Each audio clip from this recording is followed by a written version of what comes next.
नमस्कार दोस्तों, मैं विजेश बाजिया उत्कर्ष के इस ऑनलाइन प्लेटफॉर्म पर मैं आपका हार्दिक स्वागत करता हूं।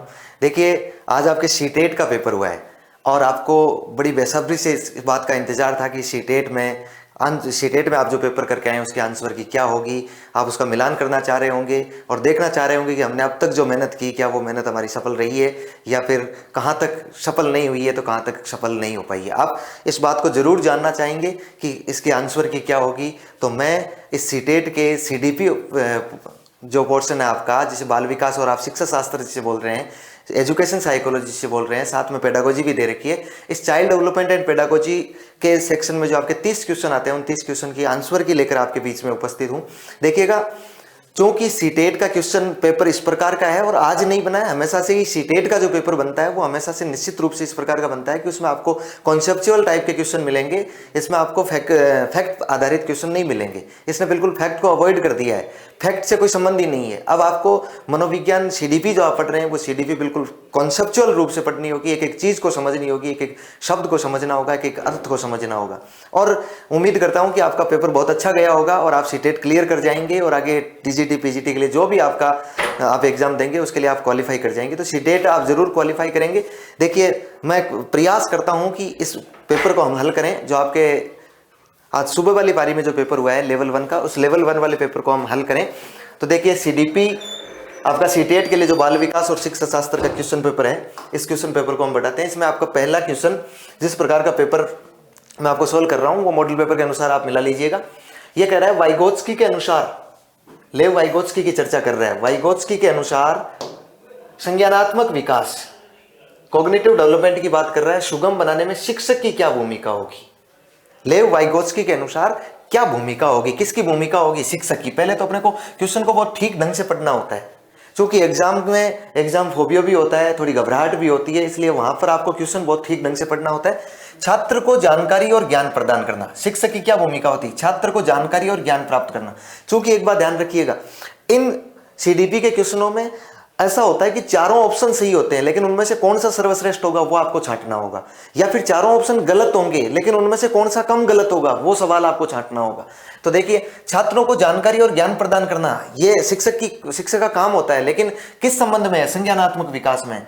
दूसरा ऑप्शन दे रखा है आलंबन के माध्यम से छात्र के सीखने को मार्गदर्शन और समर्थन करने में। चूंकि इंग्लिश मीनिंग्स बहुत जरूरी है।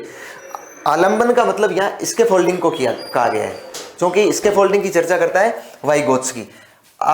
इसके फोल्डिंग के माध्यम से छात्र के सीखने और मार्गदर्शन और समर्थन करना, सीखने का मार्गदर्शन करना उसे और समर्थन करना। फिर छात्र को पूरी तरह से स्वतंत्र रूप से सीखने की अनुमति देना।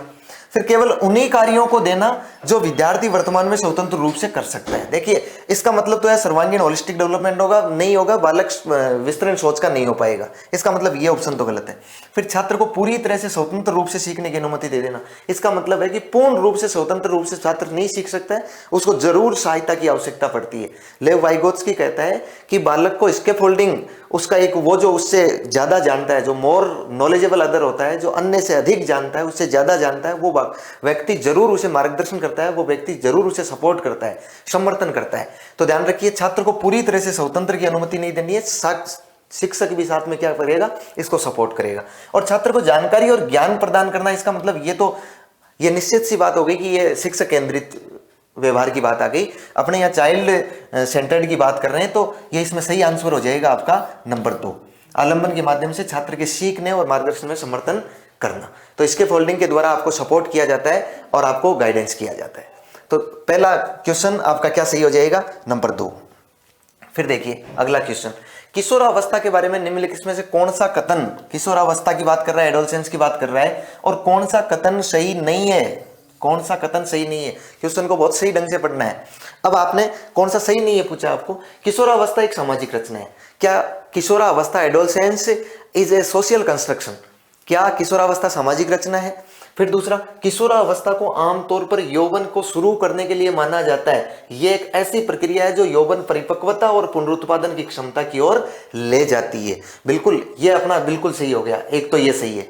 किशोरावस्था बचपन और वयस्कता के बीच विकासात्मक संक्रमण है। यह बचपन और वयस्कता के बीच में एक संक्रमण की अवधि है, विकासात्मक डेवलपमेंट की, जिसमें शारीरिक, संज्ञानात्मक और मनोसामाजिक परिवर्तन होते हैं। बिल्कुल सारे परिवर्तन इसमें होते हैं। इसका मतलब यह कथन भी बिल्कुल सही है।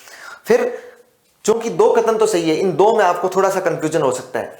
फिर देखिए, विभिन्न संस्कृतियों के बच्चे एक समान तरीके से किशोरावस्था में प्रवेश करते हैं और इसे अनुभव करते हैं। देखिएगा, विभिन्न संस्कृतियों के बच्चे एक समान तरीके से किशोरावस्था में प्रवेश कर रहे हैं और इसे क्या कर रहे हैं, अनुभव कर रहे हैं। चूंकि निश्चित सी बात है कि किशोरावस्था पर संस्कृति का 100% प्रभाव पड़ता है, काफी प्रभाव पड़ता है। मैं कहूंगा कि किशोरावस्था बिना समाज के किशोरावस्था की रचना नहीं की जा सकती है। किशोरावस्था पर निश्चित रूप से आपकी विभिन्न संस्कृतियों का प्रभाव पड़ेगा। यदि एशिया का बच्चा है, भारत का बच्चा है, तो उसकी संस्कृति अलग होगी। यदि यूरोप का बच्चा है तो उसकी किशोरावस्था में उसकी संस्कृति पर अलग प्रभाव पड़ेगा। तो इस दृष्टिकोण से यदि हम देखें तो इन दोनों में से क्योंकि किशोरावस्था एक सामाजिक रचना है, भाई किशोरावस्था में समाज का खूब ज्यादा प्रभाव पड़ता है, इसलिए हम कहेंगे विभिन्न संस्कृतियों के बच्चे एक समान तरीके से किशोरावस्था में प्रवेश करते हैं और इसे अनुभव करते हैं, समान तरीके से नहीं होता है। तो ये गलत है, और जो गलत होगा वही अपना क्या हो जाएगा, सही आंसर हो जाएगा, क्योंकि हमें क्या पूछा है कि नहीं है। इसका मतलब 3 सही है और 1 गलत है। फिर देखिएगा, अगला सवाल आएगा, आपको पूछा कि सुजाता नृत्य प्रतियोगिता में केवल इसलिए उत्सुकता से भाग लेती है। सुजाता एक डांस कंपटीशन में भाग ले रही है और इस उत्सुकता से ले रही है क्योंकि वह नगद एवं प्रथम पुरस्कार जीतने में रुचि रखती है। वो नगद पुरस्कार जीतने के लिए रुचि रखती है। इसका मतलब वो मोटिव तो है, मोटिवेशन तो है उसमें, वो मोटिवेट तो है, लेकिन वो मोटिवेट इंटरनल नहीं है। वो कैसा है, एक्सटर्नल मोटिवेट है। वो सुजाता, वो जो बालिका है, वो आंतरिक रूप से प्रेरित नहीं है। किस रूप से, बाहरी रूप से प्रेरित है, बाह्य रूप से प्रेरित है। अच्छा, महारत उन्मुख शिक्षार्थी, आप ये ध्यान रखिए, ये जो सवाल पूछा गया है सुजाता का, इस सुजाता बालिका किस रूप से प्रेरित है, आंतरिक रूप से प्रेरित है या फिर मान लीजिए बाह्य रूप से प्रेरित है, या फिर मास्टरी ओरिएंटेड लर्नर की बात कर रही है। मास्टरी ओरिएंटेड लर्नर है क्या, इसमें मास्टर गोल ओरिएंटेड नहीं है, ये महारती हासिल करने के लिए नहीं कर रही है। असफलता परिहार शिक्षार्थी है, असफलता परिहार हो रही तो भाग ही नहीं लेती। फिर या फिर असफल हो चुकी है इसलिए कर रही है, नहीं ऐसा नहीं है। महारत उन्मुख मतलब उसमें महारत हासिल करने के लिए नहीं कर रही, ये तो किस लिए कर रही है, बाहरी रूप से प्रेरित है। तो तीसरे में सही आंसर हो जाएगा आपका ऑप्शन नंबर 2। फिर आगे बढ़िएगा, तीसरा जो सवाल है, चौथा जो सवाल है उसमें पूछा है शिक्षार्थियों के बीच, इसका मतलब लर्नर्स के बीच व्यक्तिगत भिन्नताओं, इंडिविजुअल डिफरेंस की बात कर रहा है, को संबोधित करने के लिए एक शिक्षक को, इंडिविजुअल डिफरेंस को संबोधित करने के लिए एक शिक्षक को क्या चाहिए। मतलब है कि व्यक्तिगत भिन्नताओं के बारे में शिक्षक क्या कर सकता है। देखिए, मतभेदों को असामान्य और एक प्रकार की कमी के रूप में स्वीकार करना, कि जो मतभेद है, इसका मतलब इंडिविजुअल डिफरेंस है, वो असामान्य है और एक प्रकार की कमी है, उसको स्वीकार कर लिया जाना चाहिए। शिक्षक का रोल नहीं होता है। व्यक्तिगत भिन्नताओं को नजरअंदाज करना चाहिए, व्यक्तिगत इंडिविजुअल डिफरेंस को नजरअंदाज के, कोई बालक मान लीजिए मंदबुद्धि है, कोई बालक प्रतिभाशाली है, तो बालक मंदबुद्धि के उसको नजरअंदाज कर दीजिए, आप एक ही तरीके से पढ़ाते रहिए, ये बिल्कुल गलत हो जाएगा। भिन्नताओं को, मानव विविधताओं को, भिन्नताओं को, जो इंडिविजुअल डिफरेंस है उसको मानव विविधताओं को, वास्तव में प्रत्येक व्यक्ति, प्रत्येक बालक विशिष्ट होता है, प्रत्येक बालक भिन्न होता है। मानव विविधता को प्रत्यक्ष विशेषता के रूप में मानना चाहिए और सभी शिक्षार्थियों के लिए एक अनम्य और समान पाठ्यक्रम लागू करना चाहिए। बिल्कुल अनम्य और समान पाठ्यक्रम नहीं हो सकता है, सभी शिक्षार्थियों के लिए एक अनम्य और समान पाठ्यक्रम लागू करना चाहिए, यह भी नहीं हो सकता है। फिर काटते यदि हम जाएं तो मतभेदों में नजरअंदाज भी नहीं करना चाहिए और एक प्रकार की कमी के रूप में भी स्वीकार उसे नहीं करना चाहिए। एक शिक्षक को चाहिए कि वो भिन्नताओं के, मानव विविधताओं को प्रत्यक्ष विशेषता के रूप में मानना चाहिए। किस रूप में मानना चाहिए इसे, इंडिविजुअल डिफरेंस के रूप में मानना चाहिए। फिर इसके बाद में अगला सवाल जो आपको पूछा गया है,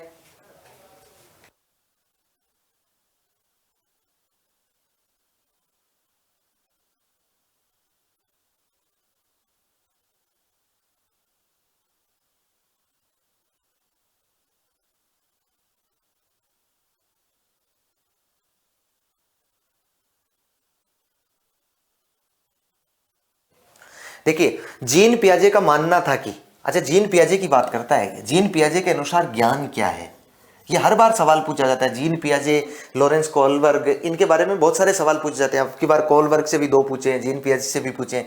तो जीन पियाजे का मानना है कि ज्ञान क्या है, ये ज्ञान को क्या मानता है, पर्यावरण से निष्क्रिय रूप से पारित होने के बजाय एक बच्चे द्वारा निर्मित किया जाता है। दूसरा कह रहा है अंतः क्रियाओं के माध्यम से प्राप्त करने के बजाय जन्मजात और दिया हुआ होता है। नहीं, ये तो होता ही नहीं, ये तो होगा ही नहीं। फिर अधिक जानकार अन्य लोगों से, इसका मतलब MKO, मोर नॉलेजेबल पर्सन, के साथ बातचीत से सह निर्मित होता है। फिर एक दृश्य व्यवहार परिवर्तन है जिसे विश्वसनीयता के साथ मापा जा सकता है, यह भी नहीं होगा। हम कंफ्यूज हुए इन 2 में, ऑप्शन ए और ऑप्शन 3 में। अब देखिए मैं इसको आगे बढ़ता हूं तो मैं आपको यह बताऊंगा कि जीन पियाजे मानता है कि ज्ञान बालक खुद निर्मित करता है, बालक के मस्तिष्क में निर्मित होता है और बालक उसका निर्माता खुद होता है। ध्यान रखिए, वो पर्यावरण के साथ, वातावरण के साथ अंतः क्रिया द्वारा ज्ञान को क्या करेगा, खुद निर्मित करेगा। जबकि लेव वाइगोत्स्की का जो संरचनावाद है, लेव वाइगोत्स्की के अनुसार ज्ञान की जो संरचना है वो ज्ञान की संरचना किसी दूसरे व्यक्ति, अन्य जो प्राणी है उस अन्य प्राणी के साथ में वो मिलकर उसकी अंतः क्रिया द्वारा ज्ञान का निर्माण करता है। लेकिन जीन पियाजे मानता है कि खुद ज्ञान का निर्माण करता है। तो ध्यान रखिए इसमें ये दोनों सही है, लेकिन दोनों सही में भी जीन पियाजे पूछ लिया है।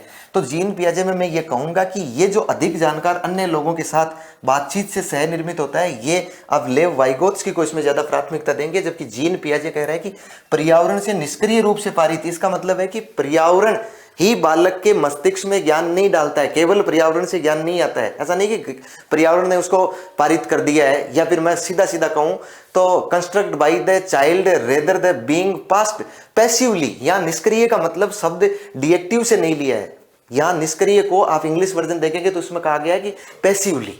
इसका मतलब है कि आपको पर्यावरण, केवल पर्यावरण ज्ञान नहीं दे सकता है, बालक खुद क्या करेगा, उसका निर्माण करेगा। इसका मतलब इसमें मैं मेरी ओर से और इस संस्थान की ओर से मैं ये बताऊंगा कि इसका ऑप्शन ए सही होगा।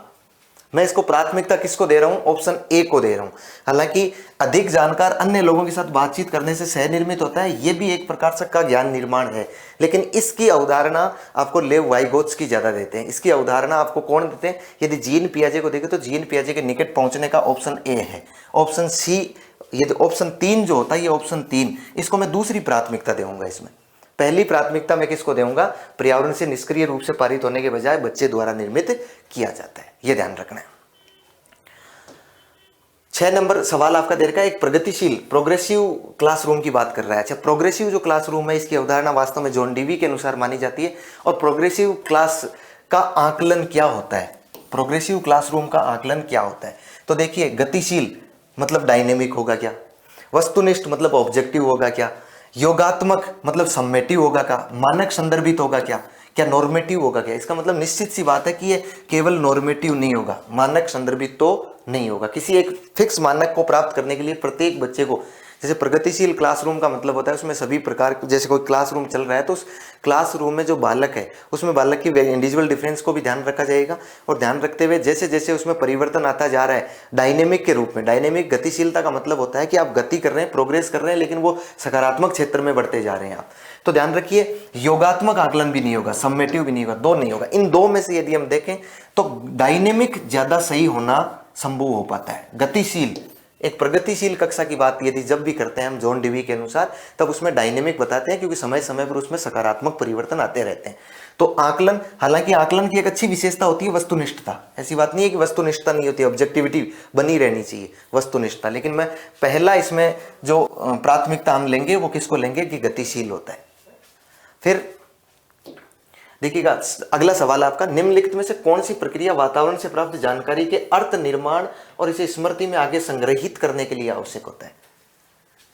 देखिए ये आप बांडुरा को देख सकते हैं, भले आप बांडुरा को अच्छी तरह से यहां पर याद कर सकते हैं। एक बालक अर्थ निर्माण और स्मृति में आगे संग्रहित करने के लिए, बालक के सामने आप कुछ भी बोलते हैं, कुछ भी बालक के सामने लिखते हैं, बालक कुछ भी लिखा हुआ पढ़ता है, या बालक इस वातावरण में कोई भी चीज, कोई भी वस्तु, व्यक्ति, स्थान आदि को देखता है, किसी भी फैक्ट को या किसी भी कॉन्सेप्ट को जब वो बालक देख रहा होता है तो सबसे पहली बात यह कि वो उसका अर्थ निर्माण करने का प्रयास करेगा। और अर्थ निर्माण वो तब कर पाएगा जब उसको वो ध्यान से देख पाएगा, उस पर ध्यान केंद्रित कर पाएगा। और जब वो ध्यान केंद्रित कर लेगा, उसका अर्थ निर्माण कर लेगा, इसका मतलब वो भविष्य में उसे क्या कर लेगा, स्टोर भी कर लेगा। आगे वो क्या कर लेगा, उसे स्टोर भी। तो मेमोरी में स्टोर करने के लिए, किसी भी चीज को मेमोरी में स्टोर करने के लिए जरूरी है पहले उसे ध्यान से देखना। हालांकि इसका सही होता, देखिए इसमें एक तो क्या है, ध्यान देना मतलब अटेंशन, एक क्षय होना, क्षय होना, अटेंशन किसको माना है इन्होंने, क्षय होना मतलब कि क्षय होना तो इसमें नहीं होगा, एक भूलना मतलब फॉरगेटिंग नहीं होगा। इसमें दो ऑप्शन, एक पुनः प्राप्ति रिट्रीव को माना है इन्होंने, और एक का है अटेंशन। क्या दोनों में से सही होगा? रिट्रीव का मतलब तो हो जाता है कि एक बार आपने कोई चीज यदि मान लीजिए याद कर ली है, उसके बाद में वो काफी दिन हो गए, काफी समय बाद में आप उसको दोबारा से याद कर रहे हैं, रिकॉल कर रहे हैं, रिट्रीव कर रहे हैं, उसे रिट्रीव पुनः प्राप्ति जिसे कहते हैं। पुनः प्राप्ति को हम पावलोव के अनुसार ठीक ढंग से समझ पाते हैं कि यदि अनुबंधन समाप्त हो गया है तो वापस यदि आप उसी प्रक्रिया को कुछ दिनों बाद दोहराओगे तो अनुबंधन बहुत जल्दी हो जाएगा, वो रिट्रीव होता है। यहाँ इन चारों ऑप्शंस में से सही ऑप्शन होगा आपका, ध्यान देना, अटेंशन। हालांकि रिटेंशन यदि ऑप्शन होता तो वो रिटेंशन ज्यादा सही होता, लेकिन रिटेंशन यदि ऑप्शन में नहीं है तो अपने को क्या करना पड़ेगा, इसमें अटेंशन करना पड़ेगा, ध्यान देना। अगला जो सवाल है, निम्नलिखित में से कौन सा एक प्रश्न एक ऐसे प्रश्न का उदाहरण है जिसमें छात्रों की जानकारी का विश्लेषण करने की आवश्यकता होती है। देखिए ये एनालिसिस की बात कर रहा है। एनालिसिस कब, यदि कोई भी आपके सामने कोई प्रश्न, एक 4 उदाहरण दिए आपको, इन उदाहरण के माध्यम से कौन सी ऐसी प्रक्रिया जिसमें आपको एनालिसिस करना पड़ेगा। देखिए to kill an mocking bird, ये कोई नोवेल है, ये कोई उपन्यास है। उस उपन्यास के बारे में कहता है कि उपन्यास का कथानक क्या है, उपन्यास का विषय क्या है, सब्जेक्ट क्या है, यानी विषय वस्तु क्या है, और इस उपन्यास में लेखक प्रतीकवाद का उपयोग कैसे करते हैं, और इसका नायक क्या है या नायक कौन है। देखिए यदि इसके आप इंग्लिश वर्जन को देखोगे तो वहां से बिल्कुल क्लियर हो जाएगा। 3 सवाल में दे रखा है कि व्हाट इज का मतलब क्या होता है कि क्या है। केवल आपको इतना सा जानना है तो आपको किसी प्रकार के दिमाग में विश्लेषण की जरूरत नहीं पड़ेगी। हाउ डज द ऑथर, इसका मतलब हाउ की बात कर रहा है, ये कह रहा है कि कैसे, इसका मतलब है कि उसके प्रतीकवाद का उपयोग कैसे करते हैं। यदि इतनी बातों को समझोगे तो आपको उस उपन्यास का क्या करना पड़ेगा, एनालिसिस करना पड़ेगा, विश्लेषण करना पड़ेगा। तो इसका सही आंसर क्या हो जाएगा, ऑप्शन नंबर 3। अगले सवाल की ओर बढ़िए। अगला सवाल कहता है, देखिए इस प्रकार के सवाल बहुत ही गजब के सवाल होते हैं और मैं कहता हूं कि इस प्रकार के सवालों में थोड़ा सा ध्यान दिया जाए तो हम बहुत आगे बढ़ सकते हैं। जो कथन और कारण वाले आते हैं, एक जिसमें दिया होता है आपको कथन दिया होता है और एक जिसमें दिया होता है आपको कारण दिया होता है। कथन को हमेशा ए वाक्य लिख देते हैं और आर का मतलब रीजन यानी क्या हो जाता है, आपका कारण हो जाता है। ए और आर 2 आपको वाक्य लिख कर देते हैं, 2 आपको फैक्ट लिख कर देते हैं और फिर वो बोलते हैं कि इनमें से कौन सा सही है, या सही है तो कौन सी सही व्याख्या है कि नहीं है, या कौन सा गलत है। तो देखिए इस प्रकार के सवाल हल करने का एक तरीका होता है और अपने आगे भी इस तरीके को ध्यान में रखना है। जब भी इस प्रकार का कोई आपको सवाल पूछा जाए तो सबसे पहले तो आपको कथन पढ़ना होगा। आपको यह देखना होगा कि वो वाक्य सही है कि नहीं है। फिर दूसरी स्थिति में आप कारण पढ़िए और देखिए कारण में जो लिखा हुआ है वो वाक्य सही है कि नहीं है, उनमें तो कोई समस्या नहीं है। अब दोनों सही हो गए तो अब यह देखना है कि क्या ए आर की सही व्याख्या है, क्या उसकी सही एक्सप्लेनेशन है, क्या ए आर की सही व्याख्या है। इसके लिए आपको एक हम ये कह सकते हैं कि लगभग आप इसमें ये मान के देखिए, कथन के आगे आप कारण और कथन के बीच में एक शब्द लगा दीजिए क्योंकि। यदि सटीक बैठ रहा है इसका मतलब है कि क्योंकि आपने शब्द लगाया, इसका मतलब है कि यह कथन की कारण सही व्याख्या कर रहा है। यदि इसे सटीक बैठ रहा है तो इसका मतलब सही है, और वरना दोनों कथन सही हो सकते हैं लेकिन इसकी सही व्याख्या नहीं हो सकती। तो इस प्रकार के जो 5-6 क्वेश्चन आपको पूछे गए वो बहुत इंपॉर्टेंट पूछे गए। देखिएगा, पहले कहता है शिक्षकों को निरंतर अपने स्वयं के रूढ़िवादिता और पूर्वाग्रहों पर चिंतन करना चाहिए। जरूरी नहीं है कि शिक्षक रूढ़िवादी नहीं हो और शिक्षक में पूर्वाग्रह नहीं हो। तो शिक्षक को लगातार रूढ़िवादिता और आपके इस पूर्वाग्रहों पर चिंतन करना चाहिए। दूसरा कह रहा है, कारण में लिख रहा है, सांस्कृतिक रूप से उत्तरदायी शिक्षण का अर्थ है। एक कल्चरल रूप से उत्तरदायी, रेस्पॉन्सिबल टीचिंग का मतलब क्या है कि शिक्षक चिंतनशील हो। भाई संस्कृति के रूप में यदि देखें, सांस्कृतिक रूप से अपनी कल्चरल में देखें तो कल्चरल में शिक्षक क्या हो, इस कल्चरल में आने वाले तत्व और इनमें आने वाली समस्याओं के प्रति क्या रहे, हमेशा चिंतनशील रहे। ये चिंतनशील बना रहना चाहिए।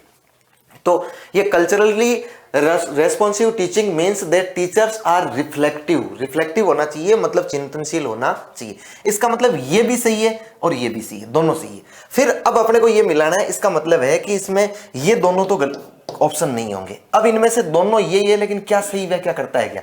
तो अब इसको देखेंगे तो कथन ए और कारण आर के बीच में आपको क्योंकि लगाना है।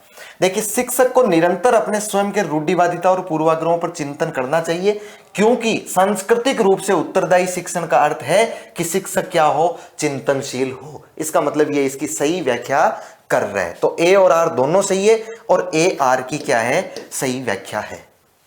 ए आर की क्या है, सही व्याख्या। अगला सवाल देखिए, कोहलबर्ग को पूछ लिया है। कोहलबर्ग के नैतिक विकास, क्योंकि आप जानते हैं मॉरल डेवलपमेंट की बात करता है कोहलबर्ग के सिद्धांत में। कैरोल कैरोल गिलिगन की आलोचना का केंद्रीय तर्क है। इस कोहलबर्ग का सिद्धांत इसलिए प्रसिद्ध है क्योंकि इसकी बहुत सारी आलोचनाएं, बहुत सारे लोगों ने इसकी आलोचना की है। उसमें से एक विद्वान हुआ कैरोल गिलिगन। इसने क्या आलोचना की है? इसने ये कहा है, सीधा सीधा इसमें यह है कि देखभाल की नैतिकता, केयर मोरलिटी की बात कर रहा है और साथ में फेमिनिज्म पर्सपेक्टिव की बात कर रहा है, नारीवादी दृष्टिकोण की बात कर रहा है। ये किसकी चर्चा कर रहा है हमारे सामने? ये ethics of the care and feminist perspective. देखिए ये कहते हैं, ये कैरोल गिलिगन महोदय कहते हैं कि इन्होंने कोहलबर्ग ने अपने इस सिद्धांत में जो प्रयोग किए ना वो केवल पुरुषों पर ही किए हैं और पुरुषों को ही महत्वपूर्ण मानकर किया, इसलिए नारीवादी दृष्टिकोण का ध्यान नहीं रखा है। केयर ऑफ किसकी बात कर रहा है? ये ethics of care and the feminist, ये फेमिनिस्ट पर्सपेक्टिव की चर्चा ये नहीं करता है। इसका मतलब ये इसकी क्या करते हैं? आलोचना करते हैं। इस प्रकार से करते हैं कि बच्चों को नैतिक क्षमताओं को अधिक आंकना, ये नहीं करते हैं। बच्चों में अध्ययन की प्रायोगिक शोध प्रणाली का उपयोग करना, स्कूल जाने वाले बच्चों के लिए अध्ययन की शैक्षिक निहितार्थ। देखिए ये पूछा गया है कि कैरोल गिलिगन कैसे करता है, तो देखभाल की नैतिकता और नारीवादी दृष्टिकोण पर कोई ध्यान नहीं देता है। ये कैरोल गिलिगन कहता है कि ये इसकी कमी है कोहलबर्ग की। फिर कथन और कारण वाला सवाल आ गया। वास्तविक जीवन की समस्याओं और मूर्त अनुभवों से सीखने से बच्चों को अधिगम और जानकारी प्राप्त करने के लिए कई रास्ते मिलते हैं। वास्तविक जीवन की समस्याओं, वास्तविक जीवन में बच्चों की समस्याएं आ रही है और मूर्त अनुभव जो वो ले रहे हैं, मतलब जो अनुभव वो प्राप्त कर रहे हैं, उनसे सीखने से, लर्निंग बाय डूइंग की बात कर रहे हैं यहाँ, सीखने से बच्चों को अधिगम और जानकारी प्राप्त करने के लिए कई रास्ते मिलते हैं। बिल्कुल, कथन बिल्कुल सही है। फिर दूसरा, विकास अपेक्षाकृत व्यवस्थित और अनुक्रमिक होता है। विकास अपेक्षाकृत क्या होगा? व्यवस्थित होगा और साथ में क्या होगा? अनुक्रमिक होगा। अपेक्षाकृत की बात कर रहा है और विकास हमेशा आपको बताओ तो एक दिशी होता है, व्यवस्थित होता है और क्रमबद्ध होता है। विकास हाँ, किसी में थोड़ा जल्दी, किसी में थोड़ा बाद में हो सकता है, लेकिन होगा कैसा? विकास हमेशा अपेक्षाकृत क्या होगा? व्यवस्थित होगा और अनुक्रमिक होगा। इसका मतलब ये कारण भी सही है। इसका मतलब है कि ये दो ऑप्शन तो अपने नेग्लेक्ट हो गए। इन दो ऑप्शन में से कौन सा सही रहेगा, इसको देखना जरूरी है। देखिएगा, एक बात मैं आपको समझा देता हूं। यहां विकास का मतलब जरूरी नहीं कि विकास का मतलब केवल सभी दिशाओं से हो। यहां पर जो विकास, अधिगम भी एक प्रकार का क्या है? विकास है। ये जानकारी प्राप्त करना ही एक प्रकार का क्या है? विकास होता है। ये बालकों के अधिगम की बात कर रहा है तो अधिगम भी तो एक विकास है, अधिगम भी तो एक विकास की प्रक्रिया है। इसका मतलब मैं कह सकता हूं वास्तविक जीवन की समस्याओं और मूर्त अनुभवों से सीखने से बच्चों को अधिगम और जानकारी प्राप्त करने के लिए कई रास्ते मिलते हैं, क्योंकि विकास अपेक्षाकृत क्या होगा? स्थायी, व्यवस्थित होगा और अनुक्रमिक होगा। जैसे जैसे आगे बढ़ेगा वैसे वैसे क्या हो जाएगा? ये व्यवस्थित भी होता जाएगा और अनुक्रमिक होता है। इसलिए बालक जैसे जैसे आगे बढ़ेंगे कई सारे रास्ते, कई सारी राह डेवलपमेंट में इनको मिलती जाएगी। तो देखिए कहीं ना कहीं थोड़ा सा इसमें कंफ्यूजन तो है, कहीं ना कहीं कंफ्यूजन तो है कि इसमें सीटेट में जब इसके आंसर की 15-20 दिन बाद में आएगी तो उस आंसर की में क्या माना जाएगा। लेकिन जहां तक यदि अपना दृष्टिकोण है तो हम अपने दृष्टिकोण से इसमें कथन कारण की सही व्याख्या को मान सकते हैं, क्योंकि विकास अपेक्षाकृत व्यवस्थित और अनुक्रमिक होता है और वास्तविक जीवन की समस्या और मूर्त अनुभव से सीखने के बच्चों के अधिगम भी एक क्या होता है? विकास होता है। तो मैं इसमें पहली प्राथमिकता किसको देऊंगा? ऑप्शन ए को देऊंगा और दूसरी प्राथमिकता हो जाएगी ऑप्शन नंबर 2 को। हाँ, हालांकि मैं इसमें थोड़ा सा कंफ्यूज हूं। इसमें मैं स्टार्ट के रूप में इसको कह सकता हूं कि भाई मैं इसमें कंफ्यूज हूं कि क्या होगा, लेकिन यदि अपना मत देखा जाए और इसकी जहां तक हमारी समझ देखी जाए तब तक मुझे ऐसा लगता है कि इसका ऑप्शन नंबर क्या होगा? 1। ए और आर दोनों सही है और ए आर की क्या करता होगा? सही व्याख्या करता होगा। आगे बढ़े। एफटन वैकल्य यानी डिसलेक्सिया की बात कर रहा है। डिसलेक्सिया एक स्थिति है, किस प्रकार की है? भावनात्मक है या तंत्रिक या न्यूरोलॉजिकल है या शारीरिक है या संवेदी है? तो ध्यान रखिए, ये सीधी सी बात है कि डिसलेक्सिया कैसे है? तंत्रिक या न्यूरोलॉजिकल होता है। और स्थिति है जो शिक्षार्थी की ध्वनियों को प्रतीक चिन्हों के साथ जोड़ने से, ये ध्यान रखिए, ध्वनियों को प्रतीक चिन्हों के साथ में जोड़ने से। डिसलेक्सिया पूछा है हमें, और डिसलेक्सिया क्या होता है कि ये न्यूरोलॉजिकल होता है। लिंक साउंड विद सिंबल्स, हमारा साउंड मतलब जो ध्वनि है उसको हम प्रतीक के साथ में जोड़ नहीं पा रहे हैं, तभी तो डिसलेक्सिया आया ना, तभी तो बोलने में दिक्कत आई है ना, तभी तो समस्या आई है कि एफटन वैकल्य, इसका मतलब ठीक ढंग से पढ़ नहीं पा रहे हैं, क्योंकि क्या हुआ है कि लिंक साउंड एंड सिंबल्स नहीं कर पा रहे हैं इस स्थिति में। तो इसमें सही आंसर हो जाएगा आपका ऑप्शन नंबर 2, तंत्रिकीय या न्यूरोलॉजिकल है और ध्वनियों को प्रतीक चिन्हों के साथ जोड़ने की क्षमता को प्रभावित करती है। तो ये सही हो जाएगा इसमें ऑप्शन 2। फिर देखिए, एक माध्यमिक स्कूल शिक्षक एक स्कूल शिक्षा की बात कर रहा है। छात्रों को संकल्पनाओं और वास्तविक दुनिया के अनुप्रयोगों के बीच संबंध बनाने में मदद करके सार्थक सीखने को सक्षम बनाना चाहता है। यदि वो एक शिक्षक है, वो वास्तविक दुनिया के अनुप्रयोग, वास्तव में क्या चल रहा है दुनिया में, इसके अनुप्रयोगों के बीच में संबंध बनाने में मदद करने और सार्थक रूप से सीखने को सक्षम बनाना चाहता है, तो निम्नलिखित में से कौन सी गतिविधि एक उपयुक्त शैक्षणिक रणनीति की होगी? एक एजुकेशनल जो रणनीति बनाई जा रही है, इसकी कौन सी गतिविधि होगी? ये क्या कर रहा है? एक माध्यमिक स्कूल शिक्षक की बात कर रहा है। स्कूल शिक्षक छात्रों को क्या बताना चाह रहा है? बहुत सारी अवधारणाओं को बताना चाह रहा है, between concept and real world applications के बारे में बताना चाह रहा है। तो कौन सी आपकी एक्टिविटीज होगी जो अप्रोप्रिएट पेडागोजिकली स्ट्रेटेजी, जिसे हम कहेंगे रणनीति बनाने में सहायक होगी? छात्रों को नियम और परिभाषाएं याद करने दे। भाई नियम और परिभाषाएं याद करने दे, लेकिन यहां तक नहीं पहुंच पाएंगे जहां तक ये क्वेश्चन में पूछ रहा है। विद्यार्थियों से बहुविकल्पी प्रश्नों वाले कार्यों पत्रक पूरी करने को कहें। विद्यार्थियों को उद्दीपक प्रतिक्रिया अनुबंधन की विधि को सीखने को कहें। भाई चीजें सभी ठीक है, लेकिन यहां तक नहीं पहुंच पा रहा है, क्योंकि वो वास्तविक दुनिया के अप्रोच को समझाना चाह रहा है। तो छात्रों को छोटे समूह में वर्तमान मुद्दों पर शोध करने दे और उन्हें निष्कर्ष कक्षा में कहां प्रस्तुत करने दे? कक्षा में प्रस्तुत करने दे, समूह बनाकर। तो ये इसमें ज्यादा बेटर ऑप्शन हो जाएगा आपका, ऑप्शन नंबर 4।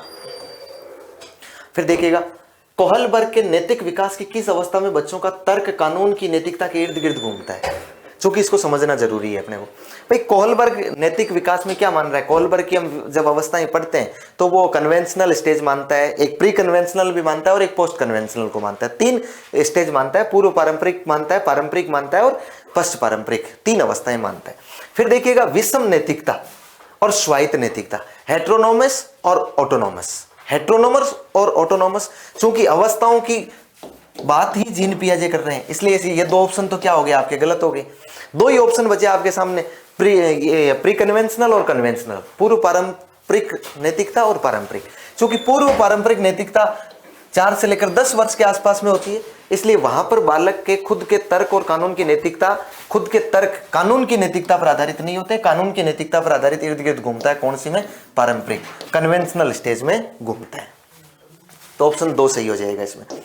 फिर निम्नलिखित में से कौन एक समावेशी कक्षा का उदाहरण नहीं है? ये समावेशी इंक्लूसिव क्लास की बात कर रहा है, समावेशी क्लास की बात कर रहा है। मतलब कौन सी, किसकी बात कर रहा है? ये आपके इंक्लूसिव क्लास की बात करता है। सवाल नंबर 15 देखिए, ये कह रहा है कि इंक्लूसिव क्लासरूम की बात कर रहा है, समावेशी शिक्षा। पहले तो आप समझ लीजिए कि समावेशी कक्षा का मतलब क्या होता है। समावेशी कक्षा का मतलब होता है विशिष्ट बालकों को भी सामान्य बालकों के साथ बैठाकर शिक्षा देना, और फिर प्रयास करना कि प्रत्येक बालक जो इंडिविजुअल रूप से डिफरेंस है, जो विशिष्ट बालक है, वो विशिष्ट बालक भी कहां तक पहुंच जाएं? सामान्य बालकों तक पहुंच जाएं। जैसे मंदबुद्धि बालकों को भी आप साथ बिठाकर शिक्षा देंगे। समावेशी का मतलब सीधा सीधा कॉन्सेप्ट होता है कि आप यदि मान लीजिए विशिष्ट बालकों को किसके साथ बैठा कर देंगे? सामान्य बालकों के साथ, और कोशिश करेंगे कि आप प्रत्येक बालक का भी ध्यान रखें, प्रत्येक बालक के अनुसार ही पढ़ाएं, लेकिन वो जो उनकी विशिष्टता थी उस विशिष्टता को समाप्त करके उनको सामान्य तक ले आए। जो मंदबुद्धि था उस मंदबुद्धि को भी आप आगे बढ़ाने का प्रयास करें। तो देखिए, विविध दृष्टिकोणों का समावेश, उचित समावेशन का पालन, विभेदित निर्देश देना, प्रतिस्पर्धी लोकाचार को प्रोत्साहित करना। देखो, विविध दृष्टिकोणों का समावेश करेंगे आप, अलग अलग अप्रोच अपनाएंगे आप, अलग अलग पर्सपेक्टिव देंगे आप, डाइवर्स पर्सपेक्टिव देंगे आप। फिर दूसरी बात, आप उचित समावेशन का पालन करेंगे। समावेशन मतलब जिसे एकोमोडेशन कहा गया है। जीन पियाजे ने कहा कि एकोमोडेशन क्या होता है? उचित समावेशन का भी पालन करेंगे। कोई बालक कम सीख रहा है तो उसको उस विधि से सिखाना, उस पर ज्यादा ध्यान देना। कोई बालक ज्यादा सीख रहा है तो उस पर कम मदद की आवश्यकता पड़ती है तो कम मदद दीजिएगा उसे आप। और फिर विभेदित निर्देश देना, आप बिल्कुल निर्देश मतलब इंस्ट्रक्शन किस प्रकार के देंगे? आप इसे ऑफर करेंगे डिफरेंट, ये भी जो जिसको ज्यादा आवश्यकता है उसको ज्यादा देंगे और जिसको कम आवश्यकता है उसको कम देंगे। लेकिन ध्यान रखिए, प्रतिस्पर्धी लोकाचार को प्रोत्साहित नहीं करना है।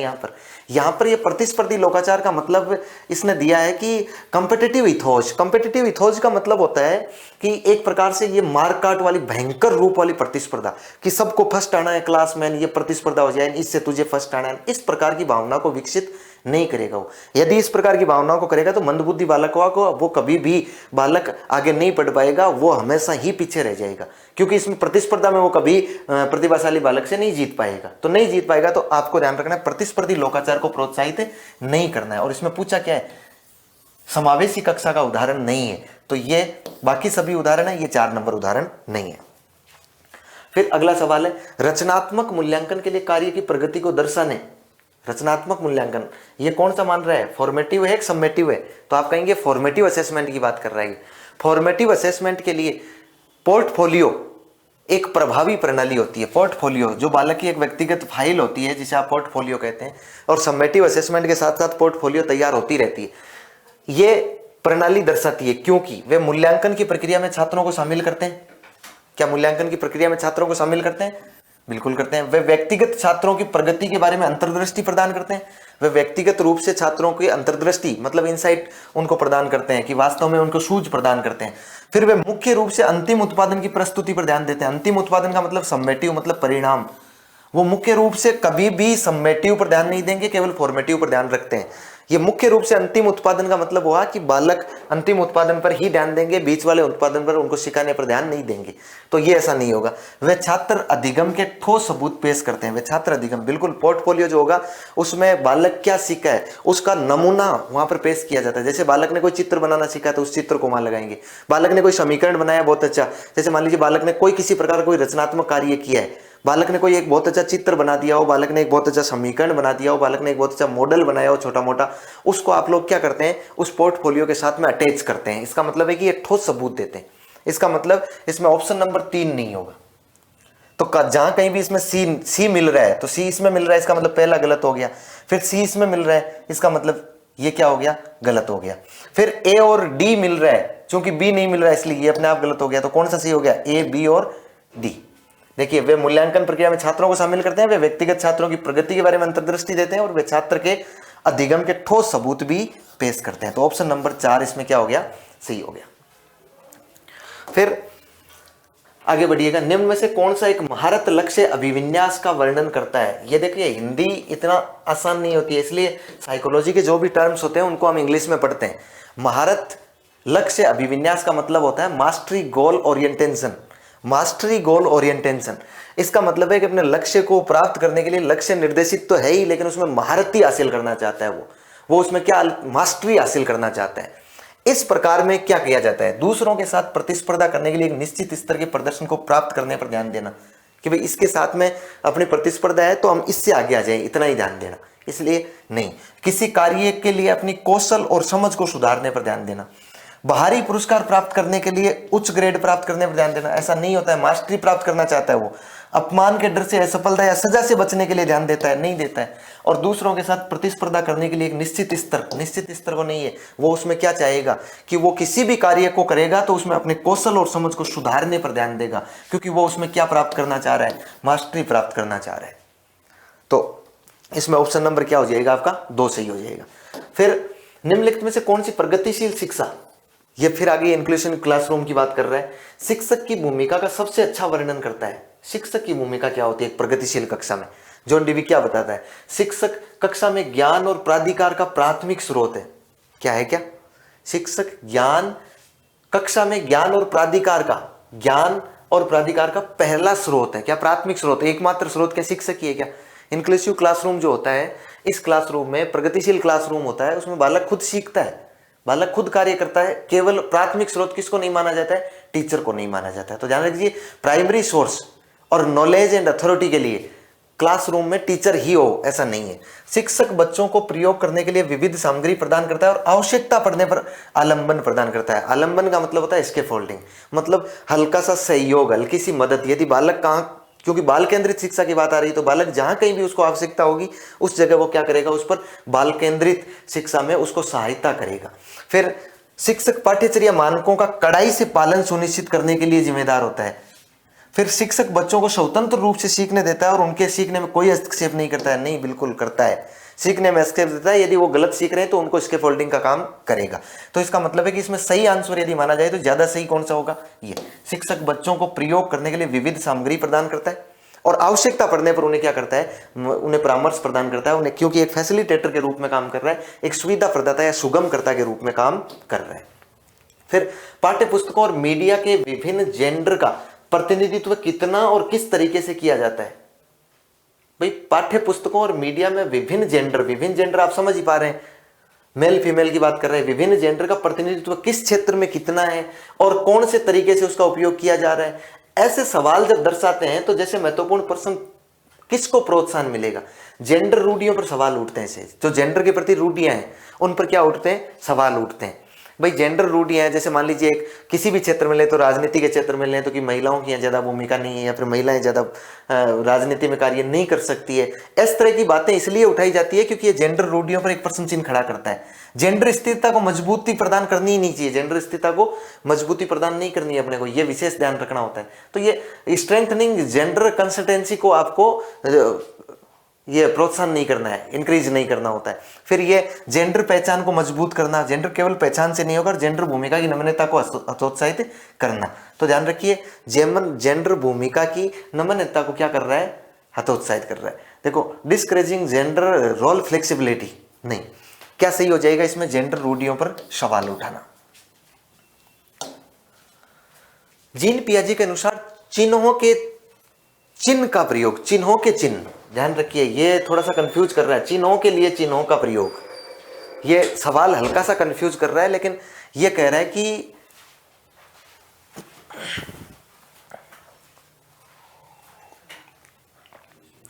अकॉर्डिंग टू जीन पियाजे the ability to use symbols for symbols such, symbols for symbols की बात कर रहा है, चिन्हों के लिए चिन्हों का प्रयोग करने की क्षमता, जैसे कि अक्षर अक्ष को अज्ञात अंक के लिए मानने के लिए क्षमता के दौरान विकसित होती है और विद्यार्थियों को सीखने में सक्षम बनाती है। पहली बात तो ये कि पूछा गया कि जीन पियाजे की कौन सी अवस्था में ऐसा होता है। दो अवस्थाएं आपको दे रखी है, कंक्रीट ऑपरेशनल दे रखा है और एक आपको फॉर्मल ऑपरेशनल दे रखा है। तो मूर्त संक्रियात्मक होगा या औपचारिक संक्रियात्मक। तो पहली बात तो यह ध्यान रखना है कि यदि मूर्त संक्रियात्मक की बात करें तो इसमें बालक में चिंतन होता है, लेकिन कौन सा होता है, मूर्त चिंतन होता है, मूर्त चिंतन होता है। कभी भी बालक में अमूर्त चिंतन नहीं होता है, यहां पर अमूर्त चिंतन नहीं है। और बालक किसी के लिए अक्ष मान रहा है, माना कि अक्ष है, इसका मतलब है बालक को चिंतन, मूर्त का मतलब है देख कर ही चिंतन कर सकता है, ठोस वस्तु के साथ ही कर सकता है। अक्ष मान रहा है, इसका मतलब निश्चित सी बात है कि मूर्त चिंतन तो नहीं होगा, कैसा चिंतन करना पड़ेगा, अमूर्त। और अमूर्त चिंतन के लिए अवस्था कौन सी आती है, औपचारिक संक्रियात्मक अवस्था। इसका मतलब ये दो तो गलत हो गए। अब औपचारिक संक्रियात्मक दोनों में दे रखा है। अब इससे आगे क्या चलेंगे, अक्ष अज्ञात अंक मानने के लिए क्षमता औपचारिक संक्रियात्मक के दौरान विकसित होती है और विद्यार्थियों को क्या सीखने में सक्षम बनाती है। क्या सीखेगी, बीजगणित और गणना सीखेंगे या संरक्षण और क्रमबद्धता। देखो संरक्षण, क्रमबद्धता और आपका वर्गीकरण, क्लासिफिकेशन, ये तीनों किसकी विशेषताएं हैं, मूर्त संक्रियात्मक अवस्था की विशेषता है। और यहां पर बालक को अक्ष मानकर क्या सिखाया जा रहा है, बहुत बड़ी गणना और बीजगणित की बात कर रहा है। और बीजगणित की गणना वो माध्यमिक स्तर पर आकर करते हैं और माध्यमिक स्तर में उसको औपचारिक संक्रियात्मक अवस्था होना आवश्यक होता है। तो इसका सही आंसर क्या हो जाएगा, इसका सही आंसर हो जाएगा नंबर 3, औपचारिक संक्रियात्मक अवस्था और बीजगणित और गणना सीखने में सक्षम बनाती है। फिर देखिए आलोक निम्नलिखित व्यवहार दिखाता है, पढ़ते समय सिर को अजीब स्थिति में पकड़ना, आंख को बार बार मूंदना और रगड़ना, आंखों की लाली, सूजन, अक्षर पहचानने में भ्रमित होना, ये किसके संभावित लक्षण हो सकते हैं। जैसे मान लीजिए बालक पढ़ रहा है, पढ़ते पढ़ते ही वो अपने सर को अलग अलग तरीके से वो खुजा रहा है, वो आंखें मूंद रहा है, वो जो बालक है इस प्रकार से कई बार यूं कर रहा है, आंखों में सूजन आ जाती है, आंखों में लाली आ जाएगी। इसका मतलब निश्चित सी बात ये है कि उस बालक को देखने में कहीं ना कहीं दिक्कत आ रही है, दृष्टि संबंधी दिक्कत है। देखिए दृष्टि संबंधी समस्या है, विजुअल ओरिएंटेशन है, यहाँ पर विजुअल आप देख सकें, विजुअल प्रॉब्लम्स है उस बालक को। हाँ, ऑटिस्टिक स्पेक्ट्रम डिसऑर्डर, ये स्वलीनता विकार, भाषा की समझ की समस्या तो नहीं, ये तो कम कह सकते हैं हम। और संचार संबंधी कम्युनिकेशन डिसऑर्डर भी नहीं है उसको स्वलीनता, यानी ये स्वलीनता का मतलब ऑटिस्टिक स्पेक्ट्रम डिसऑर्डर जब हम पढ़ते हैं तो कहीं ना कहीं विशेषताएं तो है, लेकिन सटीक रूप से ये विशेषताएं स्वलीनता के नजदीक नहीं पहुंच पा रही, पूर्णतः स्वलीनता के नजदीक नहीं है। इसलिए क्या सही हो जाएगा, दृष्टि संबंधी समस्याएं हो जाएगी, विजुअल संबंधी हो जाएगी।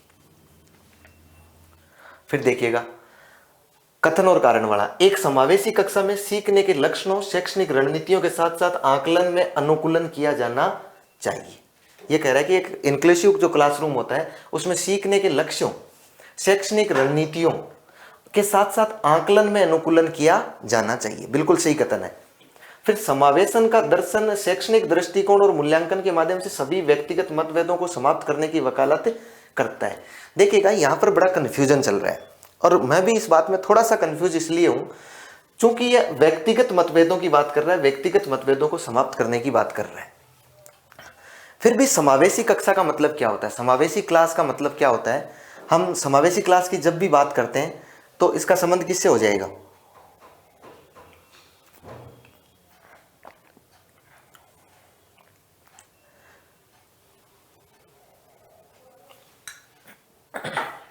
देखिए, इंक्लूसिव क्लासरूम की बात कर रहा है, इंक्लूड करके पढ़ा रहा है। समावेशी कक्षा का मतलब अभी हमने समझा है कि विशिष्ट बालकों को सामान्य बालकों के साथ बैठकर पढ़ाना, ताकि प्रत्येक बालक पर ध्यान भी देना है और प्रत्येक बालक को उस अपनी विशिष्टता को दूर करते हुए सामान्यता तक पहुंचाना भी है। मंदबुद्धि बालक को भी आपको आगे बढ़ाना है। तो यह कह रहा है कि समावेशन का दर्शन का मतलब वास्तव में समावेशी शिक्षा का दर्शन क्या है, वास्तव में उसका उद्देश्य क्या है। समावेशी शिक्षा यही तो चाह रही है ना कि पेडागोजिकल अप्रोच के दृष्टिकोण से। मैं ये नहीं कहता हूं कि केवल सभी दृष्टिकोण से, जैसे मान लीजिए एक विकलांग दिव्यांग बालक, उस दिव्यांग बालक को आप सामान्य बालक के साथ बैठकर पढ़ाएंगे तो क्या उसकी दिव्यांगता समाप्त हो जाएगी, क्या विकलांगता समाप्त हो जाएगी? क्या वो समाप्त नहीं हो सकती है। लेकिन ये सारी चीजों को समाप्त करने की बात ही नहीं कर रहा है। ये कर रहा है केवल किस दृष्टिकोण से? ये एक तो असेसमेंट के दृष्टिकोण की बात कर रहा है। ये कह रहा है कि किस दृष्टिकोण से, एक तो पेडागोजिकल अप्रोच और दूसरा असेसमेंट। पेडागोजिकल अप्रोच और असेसमेंट के माध्यम से तो हम यही प्रयास करते हैं ना कि वो उस बालक के व्यक्तिगत मतभेद का मतलब है एक बालक मंदबुद्धि का बालक है, कम सीख रहा है, तो उसको ऐसा पेडागोजिकल अप्रोच उस पर यूज करें ताकि उसका वो भेद दूर हो जाए, वो डिफरेंस से बाहर निकल जाए और वो सामान्य बालक के समान सीखने लग जाए। ऐसे हम प्रयास उसके लिए प्रयासरत रहते हैं। समावेशी कक्षा का बड़ा मतलब ये होता है। तो देखिए, इसमें पहला तो ये है कि ये दोनों क्या है, सही है, और दोनों सही है तो इसका मतलब है एक समावेशी कक्षा में सीखने के लक्ष्यों, शैक्षणिक रणनीतियों के साथ साथ आकलन में अनुकूलन किया जाना चाहिए, क्योंकि समावेशन का दर्शन शैक्षणिक दृष्टिकोण और मूल्यांकन के माध्यम से सभी व्यक्तिगत मतों को समाप्त करने की वकालत करता है, सिफारिश करता है। अब की नहीं जाएगी वो अलग बात है, इसका मेन दर्शन तो यही है ना कि वकालत कर रहा है, ये सिफारिश दे रहा है। तो देखिए, इसमें मैं इस प्रश्न में स्टार लगाऊंगा, इस प्रश्न में स्टार लगाऊंगा, चूंकि इसमें यह भी हो सकता है कि ये सभी व्यक्तिगत इंडिविजुअल डिफरेंस की बात करें तो इसका मतलब ये कथन गलत भी हो सकता है। यदि ये कथन गलत हुआ तो इसका सही आंसर हो सकता है एक सही है लेकिन आर गलत है, ये ए सही है लेकिन आर गलत है। और यदि ये कथन सही हुआ तो निश्चित सी बात है कि इसमें ए और आर दोनों सही है और ए आर की क्या करता होगा, सही व्याख्या करता होगा। इसलिए मैं इसमें जो प्राथमिकता दूंगा वो प्राथमिकता नंबर 1 को दूंगा। ये इसमें हो सकता है इसमें चेंजेस हो जाए, लेकिन जहां तक ये इस प्रश्न को समझ पाए वहां तक है कि समावेशन का दर्शन तो वास्तव में व्यक्तिगत मतभेदों को समाप्त करने की वकालत करता है। सभी दृष्टिकोण से नहीं है तो कम से कम शैक्षणिक दृष्टिकोण और मूल्यांकन के माध्यम से वो क्या कर रहा है, इंडिविजुअल डिफरेंस को दूर करने की बात कर रहा है। तो इसमें मैं स्टार भी लगा रहा हूं साथ में, लेकिन इसमें मैं प्राथमिकता भी दे रहा हूं। इसमें ऑप्शन क्या होगा, इसमें ऑप्शन ए सही होगा। यदि ए ऑप्शन किसी वजह से सही नहीं होता है तो फिर ये नहीं हो सकता है और ये भी नहीं हो सकता है। तो फिर कौन सा ऑप्शन हो जाएगा आपका, तीसरा ऑप्शन हो जाएगा। लेकिन हमें इसमें क्या मानना है, ऑप्शन नंबर ए सही। मैं मेरे दृष्टिकोण से इसमें क्या बता रहा हूं, ऑप्शन ए सही बता रहा हूं। फिर भी इस क्वेश्चन को एक बार रिव्यू करने की हमें आवश्यकता है। हमें तब तक इंतजार करना पड़ेगा जब तक इसकी सटीक आंसर की या फिर ऑफिशियल आंसर की इसकी नहीं आ जाती है। लेव वाइगोत्स्की के अनुसार, लेव वाइगोत्स्की को फिर पूछा है के अनुसार बच्चे के साथ अंतःक्रिया के अनुभव से लाभान्वित होते हैं और उन कार्यों को कर पाते हैं जो उनके समीप दूराभिमुख विकास के क्षेत्र है। यदि इसको हिंदी में समझेंगे तो कुछ समझ में नहीं आना है, लेकिन इसकी यदि इंग्लिश वर्जन देखेंगे तो इस समीप दूराभिमुख का विकास का मतलब होता है प्रोक्सिमल डेवलपमेंट। और वाइगोत्स्की के अनुसार बच्चे किसके साथ अंतःक्रिया करते हैं, किसके साथ करेंगे, अधिक जानकार अन्य का मतलब MKO होता है, मोर नॉलेजेबल पर्सन होता है। और भौतिक वातावरण और इसके साथ अंदर बस बाहर, इसका मतलब क्या हो जाएगा, इसका मतलब विद इन और जस्ट आउटसाइड, विद इन और जस्ट आउटसाइड की बात कर रहा है। अब इसको हल्का सा यदि हम समझें, जिस प्रकार से लेव वाइगोत्स्की ने कहा कि मान लीजिए एक बालक है और वो बालक अपनी खुद की क्षमताओं से इतना सीख पाता है, खुद की क्षमताओं से मान लीजिए उस बालक ने इतना सीखा, इसको बोलते हैं बालक का एक्चुअल डेवलपमेंट। क्या बोलेंगे, वास्तविक विकास का क्षेत्र। इसको आप लोग क्या बोल देंगे, वास्तविक विकास का क्षेत्र, एक्चुअल डेवलपमेंट की बात कर रहे हैं। ये बालक इतना सीख पा रहा है, अपने खुद स्वतंत्र तरीके से। लेकिन यदि इस बालक को थोड़ा सा सहारा दे दिया जाए, इस बालक को हल्का सा मार्गदर्शित कर दिया जाए, इसको गाइडेंस दे दिया जाए, इसको इंस्ट्रक्शन दे दिए जाए, तो वो बालक थोड़ा सा आगे बढ़ के वो बालक इतना सीख पाएगा। यदि इसको, और वो सहारा देने वाला व्यक्ति कौन होगा, वो सहारा देने वाला व्यक्ति इससे कुछ ज्यादा जानकार होगा तभी दे पाएगा। इसका मतलब वो सहारा देने वाला व्यक्ति MKO होगा, मोर नॉलेजेबल पर्सन होगा।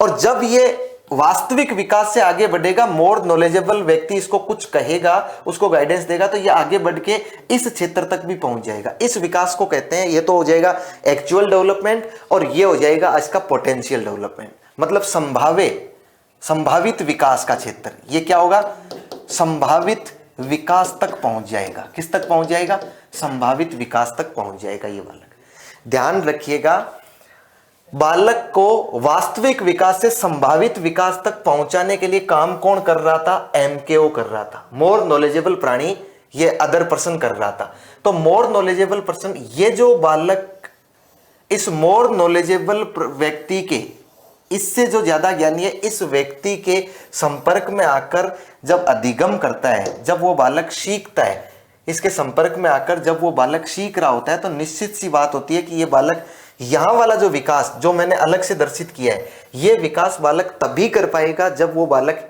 को MKO कुछ गाइडेंस करेगा, इसके फोल्डिंग देगा, उसे सहारा देगा, उसे मचान देगा। इस क्षेत्र को बोलते हैं, ये जो क्षेत्र है ना, जिस क्षेत्र में बालक वास्तविक विकास से संभावित विकास तक बढ़ा है, इस क्षेत्र को आप लोग बोलते हैं ZPD, zone of proximal development. मतलब वह क्षेत्र जो उसके प्रोक्सिमल डेवलपमेंट का हो। और प्रोक्सिमल डेवलपमेंट को आपने क्या नाम दिया है, यहां पर नाम दे दिया समीप दूराभिमुख विकास। अब यदि इसको समझें तो ये सवाल कह रहा है लेव वाइगोत्स्की के अनुसार बच्चे किसके साथ अंतःक्रिया के अनुभव से, तो ध्यान रखना है भौतिक वातावरण के साथ नहीं है, अधिक जानकार अन्य के साथ। इसका मतलब ये किसके साथ कर रहे हैं, MKO के साथ में कर रहे हैं। इसका मतलब क्या हो जाएगा, MKO, ये किसके साथ में कर रहे हैं, MKO के साथ में कर रहे हैं, मोर नॉलेजेबल अदर के साथ में। इसका मतलब ये दो ऑप्शन तो अपने गलत हो गए, ऑप्शन बचे दो। फिर रहा, और अंतःक्रिया के अनुभव से लाभान्वित होते हैं और उन कार्यों को भी कर पाते हैं जो उसके जोन ऑफ प्रोक्सिमल डेवलपमेंट के क्षेत्र के, जोन ऑफ प्रोक्सिमल डेवलपमेंट के क्षेत्र के अंदर होंगे। ध्यान रखना ZPD यही भाग है, इससे ऊपर नहीं जाएगा।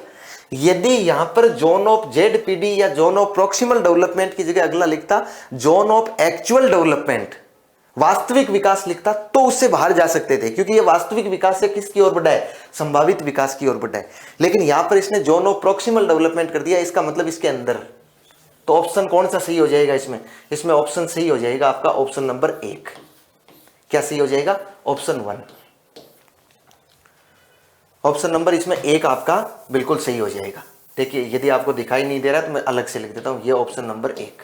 अधिक जानकार अन्य, इसका मतलब MKO है और इसके विद इन, अंदर रहेगा, जस्ट आउटसाइड नहीं जाएगा, ये इससे ऊपर तो नहीं जा सकता। ये एक्चुअल डेवलपमेंट के जस्ट आउटसाइड जा सकता है। एक्चुअल डेवलपमेंट से ये पोटेंशियल डेवलपमेंट तक पहुंचेगा, लेकिन एक्चुअल डेवलपमेंट और पोटेंशियल डेवलपमेंट के बीच के क्षेत्र को आप लोग बोलेंगे प्रोक्सिमल डेवलपमेंट। और ये पूछा है प्रोक्सिमल डेवलपमेंट का। फिर इसके बाद में एक शिक्षिका ने नोटिस किया कि उसका एक छात्र अत्यधिक विचलित है। एक शिक्षिका ने ये नोटिस किया कि उसका एक छात्र अत्यधिक विचलित है और उसे कक्षा के दौरान ध्यान देने में परेशानी होती है। इसका मतलब है कि उसे अटेंशन डिसऑर्डर है, ADHD वाला रोग है उसको, ADHD, अटेंशन डिसऑर्डर है, और वो हाइपर डिसऑर्डर है, मतलब हाइपर है वो बालक एक जगह से तसल्ली से बैठ नहीं सकता है, एक तरफ वो ध्यान केंद्रित नहीं कर सकता है, वो इधर से उधर देखता रहता है, हिलता रहता है। ये कह रहा है कि ध्यान देने में परेशानी है। और निम्नलिखित में से कौन सी रणनीति छात्र को केंद्रित रखने में मदद करने के लिए एक प्रभावी रणनीति होगी। अब वो शिक्षिका क्या करे, उसके लिए कौन सी रणनीति अपनाए। ये हाईली डिस्ट्रैक्टिबल है, मतलब ये है कि वो बालक एक जगह से ध्यान नहीं दे पा रहा है, इसका मतलब ADHD प्रकार का उसे रोग है, वो बालक बड़ा हाइपर है। उसके लिए छात्रा क्या करेगी, छात्र को कक्षा के दौरान बार बार करने के लिए कार्य देना, बार बार करने के दौरान कार्य देना, छात्र को सख्ती से अपना अवधान अवधि बढ़ाने के लिए कहना, ऐसा तो करना ही नहीं है। इसका मतलब ये तो गलत है। स्वनियमन और समय प्रबंधन के लिए छात्र को टाइमर देना और माता पिता को बुलाकर उसके खिलाफ सख्त अनुशासनात्मक कार्रवाई की बात करना, ऐसा भी नहीं करना है। इसका मतलब दो तो नहीं है। फिर इन दो में से देखिए, स्वनियमन और समय प्रबंधन के लिए, टाइम मैनेजमेंट के लिए उस छात्र को टाइमर देना, इसका मतलब है कि आप उस बालक को ज्यादा से ज्यादा काम देने की बजाय ये करेंगे कि उसे थोड़ा थोड़ा टाइमर देंगे, थोड़ा थोड़ा समय देंगे कि आप उस बालक को ऐसा काम देंगे जो 2 मिनट का हो, जो 5 मिनट का हो, जो 7 मिनट का हो। धीरे धीरे इस टाइम को बढ़ाएंगे, लेकिन टाइमर देंगे ताकि वो बालक कोशिश करेगा कि, क्योंकि एक साथ उस बालक को कहेंगे कि 1 घंटे तक तुझे ध्यान देना है तो वो नहीं दे पाएगा। उस बालक को आप कहेंगे कि ये आप 2 मिनट के लिए 1 मिनट वाला काम कीजिए, थोड़ा थोड़ा टाइमर निर्धारित कर देंगे कि इतने समय में ये काम करके दे, तो हो सकता है वो बालक एकाग्र हो जाए। तो इसमें ज्यादा सही क्या होगा, छात्र को बार बार कार्य देने की बजाय स्वनियमन और समय प्रबंधन के लिए छात्र को आप क्या देंगे, टाइमर देंगे। तो इसमें ऑप्शन नंबर 3 आपका सही हो जाएगा। फिर कथन और कारण वाला फिर सवाल है, छात्रों को अच्छा प्रदर्शन करने के लिए स्कूल में बने रहने की अधिक संभावना है। छात्र को अच्छा प्रदर्शन करने के लिए स्कूल में बने रहने की अधिक संभावना है यदि उनको अपने स्कूल से भावनात्मक लगाव है, इमोशनल अटैचमेंट है उस बालक का, और वो मानता है कि उसका उस स्कूल में होना बहुत मायने रखता है। यदि आप जैसे स्कूल में बालक पढ़ने के लिए जाते हैं, और हमने देखा होगा कि स्कूल टाइम में कुछ बालक ऐसे होते थे जो इमोशनली रूप से विद्यालय से बड़े कनेक्ट होते थे। वो ऐसे बालक जो होंगे ना, वो ऐसे बालक एक तो नियमितता बनाए रखेंगे, लगातार पढ़ने में आगे बढ़ते रहेंगे, क्योंकि वो अच्छा प्रदर्शन करेंगे क्योंकि उनको कौन से प्रकार का इमोशनली रूप से अटैचमेंट है विद्यालय से, और विद्यालय से जो इमोशनली अटैचमेंट होगा वो बालक वास्तव में अच्छा प्रदर्शन करेगा। इसका मतलब कथन ए सही है। फिर भावनाएं सीखने में महत्वपूर्ण भूमिका निभाती है। क्या भावनाएं सीखने में महत्वपूर्ण भूमिका निभाती है? क्या भावनाएं सीखने में, emotion play a significant role in learning, महत्वपूर्ण भूमिका है। आप सोच के देखिए, एक अभिप्रेरणा, मोटिवेशन अधिगम का मुख्य मार्ग होता है। अभिप्रेरणा एक क्या है, एक फीलिंग्स है, एक भावना है, एक बल है। इसका मतलब है भावनाएं सीखने में वास्तव में महत्वपूर्ण भूमिका निभाती है। तो ये भी सही है। अब यदि इन दोनों को देखें तो इसका मतलब है कि ये दोनों तो कट हो गए। अब ये दोनों सही है, लेकिन क्या सही व्याख्या करता है? क्या छात्रों को अच्छा प्रदर्शन करने के लिए स्कूल में बने रहने की अधिक संभावना है यदि उनको अपने स्कूल से भावनात्मक लगाव और यदि वो मानते हैं कि उनका होना मायने रखता है। इसका मतलब अच्छा प्रदर्शन करेंगे कि नहीं करेंगे, अच्छी तरीके से सीखेंगे कि नहीं सीखेंगे, क्योंकि भावनाएं सीखने में महत्वपूर्ण भूमिकाएं निभाती है। इसका मतलब सही है और व्याख्या करता है। सही है और क्या करेगा, व्याख्या करेगा। फिर इसके बाद में अगला सवाल, निम्नलिखित में से कौन सा संरचनावादी अधिगम सिद्धांत का मूल सिद्धांत है? यह कंस्ट्रक्टिव लर्निंग की बात कर रहा है, संरचनावादी की बात कर रहा है। और कंस्ट्रक्टिव लर्निंग की जब भी बात करते हैं तो हम जीन पियाजे की भी करते हैं, हम जेरोम ब्रूनर की भी करते हैं, लेव वाइगोत्स्की की भी करते हैं। यह कंस्ट्रक्टिव लर्निंग की बात कर रहा है, यह कंस्ट्रक्टिविस्ट लर्निंग की बात करेगा, संरचनावादी अधिगम की बात करेगा। इसका मूल सिद्धांत क्या है? शिक्षकों के छात्रों को प्रत्यक्ष निर्देश और स्पष्ट मार्गदर्शन प्रदान करना चाहिए। प्रत्यक्ष निर्देश और स्पष्ट मार्गदर्शन। अधिगम तब होता है जब छात्रों को शिक्षक से सही उत्तर की प्रतिस्फूर्ति मिलती है। अधिगम तब होगा जब सही उत्तर की प्रतिस्फूर्ति मिलेगी। इसका मतलब शिक्षक का इंतजार करते रहेंगे। छात्र अपने पर्यावरण के साथ सक्रिय संलग्नता के माध्यम से अपने ज्ञान का निर्माण करते हैं। यह सही है, अपने पर्यावरण के साथ। अधिगम मुख्य रूप से एक निष्क्रिय प्रक्रिया है जिसमें सूचना प्राप्त करना और याद रखना शामिल होता है, नहीं सक्रिय प्रक्रिया है, यह भी नहीं है। और शिक्षकों को छात्रों के प्रत्यक्ष निर्देश और स्पष्ट की आवश्यकता नहीं है। छात्र ज्यादा सही क्या है, संरचनावादी कह रहा है बालक ज्ञान का निर्माण करेगा खुद, और किसके साथ में, वातावरण के साथ में, अपने पर्यावरण के साथ सक्रिय संलग्नता के माध्यम से अपने ज्ञान का निर्माण करता है। फिर देखिए 27वां, फिर आगे आपका कथन और कारण वाला। ये क्या बोल रहा है? ये कह रहा है कि एक बच्चा किसी कार्य को करने में जितना कम सक्षम होता, शिक्षकों को उतने ही अधिक संकेत और इशारे देने चाहिए, और जैसे जैसे बच्चा अधिक से अधिक कर सकता है, शिक्षक को कम से कम मदद करनी चाहिए। आप समझिए इस सवाल को, इसकी भावना को समझिए। आपको ऐसा नहीं कि ये कह रहा है कि एक बच्चा सीखने में कम सक्षम है तो शिक्षक उसकी और अधिक संकेत और इशारे कर रहा है, उसको गलत, इसको कह रहा है कि तू सीख ही नहीं सकता है, ये है, उसको चिढ़ाने की बातें नहीं कर रहा है वो उसको पॉजिटिव रूप से लेना है आपको। ये कह रहा है कि संकेत और इशारों का मतलब होता है कि जो बालक कम सीख सकता है, कम एबल है, इसका मतलब वो लोअर एबल है, बहुत कम सीख रहा है, बहुत कम सीख सकता है, वो योग्य नहीं है, तो ज्यादा से ज्यादा उसको आप इशारे कीजिए, ज्यादा से ज्यादा संकेत, इसका मतलब ज्यादा से ज्यादा उसको मार्गदर्शित कीजिए, आप ज्यादा से ज्यादा उसको हस्तक्षेप करने की आवश्यकता है। फिर यह कह रहा है कि जैसे जैसे बच्चा अधिक से अधिक कर सकता है, अधिक से अधिक सीख सकता है, वैसे वैसे आप अपने संकेत और इशारे मतलब उसको सहारा देना कम कर दीजिए। पहले आप अधिक सहारा दीजिए, फिर उसको आप कम सहारा दीजिए। इसका मतलब ये कथन बिल्कुल सही है। फिर दूसरा, बुद्धि को बुद्धि लब्धि की गणना करके सटीक रूप से नहीं मापा जा सकता है। क्या बुद्धि को, इंटेलिजेंस को आईक्यू के माध्यम से गणना करके सटीक रूप से मापा जा सकता है क्या? ये क्वेश्चन बड़ा सस्पेंस है। सटीक रूप से मैं कह सकता हूं नहीं मापा जा सकता है, क्योंकि बुद्धि के जितने भी परीक्षण बने हैं वो सारे के सारे परीक्षण मैं मानता हूं वेद है, विश्वसनीय है, वस्तुनिष्ठ है, सारे प्रकार की विशेषताएं। लेकिन यदि उनको ठीक ढंग से पढ़ेंगे तो जो अच्छे से अच्छे परीक्षण बने हैं उनकी भी विश्वसनीयता 0.7 से ज्यादा नहीं है। 1 तक पहुंचेगी ना जब सटीक रूप से मापन होगा। बिल्कुल ये सटीक रूप की बात यहां पर लिख दी है। इसने कह दिया है कि बिल्कुल कैलकुलेटिंग किससे कर सकते हैं? एक्यूरेटली कर सकते हैं। Intelligence can not be accurately measured by the calculating IQ. क्या आईक्यू के माध्यम से एक्यूरेट माप सकते हैं क्या? एक्यूरेट नहीं होता है कभी भी। हमें बुद्धि को सटीक रूप से नहीं मापते हैं, और यहां तक भी मानते हैं। जैसे मान लीजिए विनय साइमन ने पहला बुद्धि का परीक्षण बनाया तो उसकी विश्वसनीयता 0.72 के आसपास की है, 100% नहीं है। फिर यह भी कहा जाता है यदि आपने उस जो परीक्षण बनाया उसको एक बालकों के समूह पर आपने प्रक्षेपित किया है, एक बालक पर प्रक्षेपित किया, उसकी परीक्षण को यदि उन्हीं बालकों पर दोबारा प्रक्षेपित करोगे तो उसके पहले वाले और दूसरे में अंतर आएगा। इसको मतलब है कि आप एक्यूरेटली नहीं माप सकते हैं। तो यह कथन बिल्कुल सही हो जाएगा, बुद्धि को बुद्धि लब्धि की गणना करके सटीक रूप से नहीं मापा जा सकता है। दोनों कथन सही है, लेकिन बात यह है कि क्या, यह तो नहीं है, बात यह कि क्या इनमें से सही व्याख्या करता है। तो एक बच्चा किसी कार्य को करने में जितना कम सक्षम होता है, शिक्षक को उतने ही अधिक संकेत और इशारे करने चाहिए। जैसे जैसे बच्चा अधिक कर सकता है, शिक्षक को कम से कम मदद करनी चाहिए, क्योंकि बुद्धि को बुद्धि लब्धि। इसका मतलब इनमें दोनों में आपस में कोई संबंध नहीं है। तो ये ए और आर दोनों सही है, लेकिन ए आर की सही व्याख्या नहीं करता है। ए आर की सही व्याख्या नहीं करता है। देखिए ये मैं 99.9% ये कह सकता हूं कि इसका आंसर यही है। फिर भी यदि मान लीजिए बोर्ड ने कुछ माना कि भाई बुद्धि को बुद्धि लब्धि की गणना, तो भी अपने पास में प्रूफ पड़े हुए हैं। ऐसा प्रूफ है कि बिल्कुल एक बुद्धि को सटीक रूप से यदि बुद्धि लब्धि के रूप में आप माप सकते हो, एक्यूरेटली माप सकते हो, तो फिर बुद्धि के परीक्षणों की और क्या आवश्यकता है? जो परीक्षण बन गया उसी परीक्षण से माप लीजिए। क्या बुद्धि को, या फिर बुद्धि का कोई एक ही पक्ष थोड़ी होता है, आपने एक पक्ष को माप लिया तो क्या उसके आधार पर आप बता सकते हैं कि उसकी बुद्धि इसी प्रकार की है? हार्वर्ड गार्डनर फिर अलग अलग प्रकार की बुद्धियां क्यों बताता है यदि इस प्रकार का काम होता था? तो निश्चित सी बात है कि यदि उनको माने तो सटीक नहीं है, और आंसर आपका 2 सही रहेगा।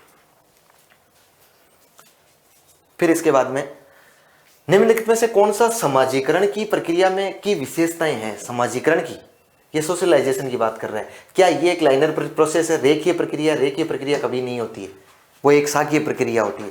फिर ये एक जटिल प्रक्रिया है, ये एक जटिल प्रक्रिया, कॉम्प्लेक्स प्रोसेस होती है। बिल्कुल जटिल का मतलब यहाँ क्या किससे रखा गया है? कॉम्प्लेक्स प्रोसेस से रखा है। ये एक बहुआयामी प्रक्रिया है। क्या ये मल्टी डायमेंशनल है? बिल्कुल मल्टी डायमेंशनल है। ये एक विभिन्न संस्कृतियों में विशिष्ट रूप से होती है। बिल्कुल विभिन्न संस्कृतियों में अलग अलग तरीके से आपकी समाजीकरण की प्रक्रिया अपनाई जाती है। इसका मतलब है कि पहला गलत है और 3 सही है।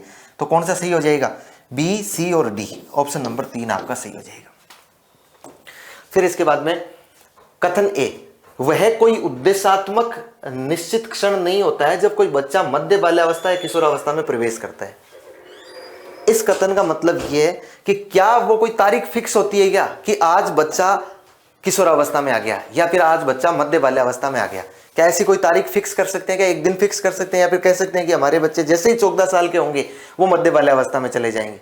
क्या हमारा बच्चा जैसे ही 12 साल का होगा वो मान लीजिए मध्य बाल्यावस्था में चला जाएगा, किशोरावस्था में? एक दिन फिक्स नहीं होता है कभी भी, वो परिस्थिति के अकॉर्डिंग, क्योंकि विकास सबकी अलग अलग प्रकार की गति से होता है। इसलिए किसी का विकास जल्दी हो जाता है, किसी का विकास बाद में होता है। ये हम हैप्पी बर्थडे की तरह ये नहीं कह सकते हैं कि आज बच्चा 16वीं साल में आ गया तो आज बच्चा किशोरावस्था में शुरू हो गया। इसका मतलब है कि इसको आप प्रवेश करता है। ये सही है कि कोई उद्देश्यात्मक निश्चित क्षण नहीं होता है, कोई मापदंड नहीं होता जिसे ये कहे कि आज बच्चा वहां पर आ गया है, प्रवेश करता है। ये सही कथन है बिल्कुल, क्योंकि विकास प्रकृति में निरंतर होता रहता है। विकास की प्रकृति है ये, विकास निरंतर चलता रहेगा, विकास निरंतर चलता रहेगा, विकास कभी रुकेगा नहीं। इसका मतलब ये कथन भी सही है और व्याख्या भी क्या कर रहा है? सही कर रहा है। ए और आर दोनों सही है और दोनों की सही व्याख्या कर रहा है। फिर देखिए अगला और लास्ट सवाल, एक प्रारंभिक विद्यालय का शिक्षक छात्र के शैक्षणिक आत्म संप्रदय, एक प्रारंभिक विद्यालय का शिक्षक, एक एलिमेंट्री एजुकेशन की बात कर रहा है ये, शिक्षक छात्र के शैक्षणिक आत्म संप्रत्यय मतलब एजुकेशनल सेल्फ कॉन्सेप्ट की बात कर रहा है, के विकास को दृढ़ता से प्रभावित कर सकता है। बहुत ज्यादा मजबूत तरीके से प्रभावित करता है। किसके?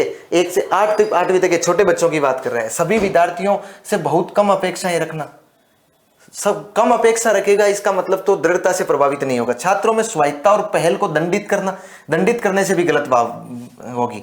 वह स्वतंत्रता को और पहल को दंडित करना, कोई इनोवेशन कर रहा है उस पहल को, तो गलत हो जाएगा। छात्रों में स्वायत्तता और पहल को पुरस्कृत करना, ये सही है। छात्रों को स्वायत्तता देना और यदि वो कोई पहल कर रहे हैं तो उसको क्या करना? पुरस्कृत करना। और विशेष छात्रों से बहुत कम उम्मीदें रखना, नहीं ऐसा भी नहीं, ये भी नहीं है। तो सही क्या हो जाएगा आपका? Option number 3।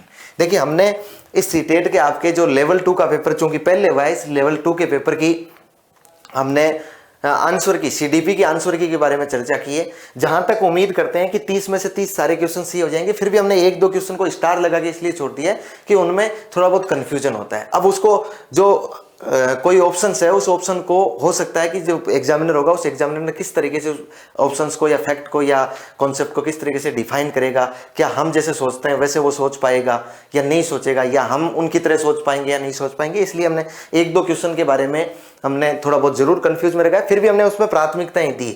तो हम फाइनल तो तब बता पाएंगे जब इसकी आंसर की आएगी, लेकिन आप ये मान के चलिए कि इस आंसर की को हम 99 पॉइंट सही मान सकते हैं।